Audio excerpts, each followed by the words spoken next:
غناخد كم ديال التريكو، ممكن تاخذوا يعني التريكو كامل اولا اي ثوب عندكم. انا غندير اعاده تدوير هذا التريكو. غناخد الطول اللي بغيت في الكوانتي اللي هو 22 سنتيم. من بعد ما كنحددوا الطول اللي بغينا كنقطعوا القطعه ونقلبوا الثوب ديالنا، نخدم على الظهر باش ما نطراسيش الوجه بالقلم. صافي البنات، بالنسبه هنايا يعني غتاخدي العبار من البلاصه اللي بغيتي. هنا انا ما بغيتش ناخذ العبار من هنا من الراس تاعكم، غادي ناخذ من الجهه الاخرى اللي غادي نكفف. غادي ناخذ اولا عرض الكف، نصف عرض الكف اللي هو 8.5.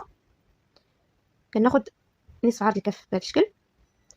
من بعدها غناخذ طول الاصبع اللي هو 7 سم، كنديروه خط مستقيم. داكشي البنات علاش خديت عرض الكف في 2 نقط باش تعطيني خط مستقيم.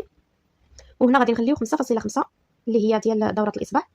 غنخرجوا 1 سنتيم هكايا على دوره الكف. من بعد ما خدينا ديك الفتحه ديال الاصبع كناخذوا 1.5 سنتيم كنخرجوا بها هكايا وكنديروها دايره. صافي البنات، هذا هو الفتحه ديال الاصبع ديالنا. وهنا عاوتاني غناخذوا 8.5 اللي لقينا في الكف كنديروها في الجهه الاخرى. صافي غنقطعوا بالمقاس هادو. صافي كنقطعوا بالمقاس هكا، كنحطوا العبارات هنا البنات كنديروها هكايا دايره، كنخرجوا بداك 1 سنتيم. صافي وهذه هو الكوانتي ديالي على جوج.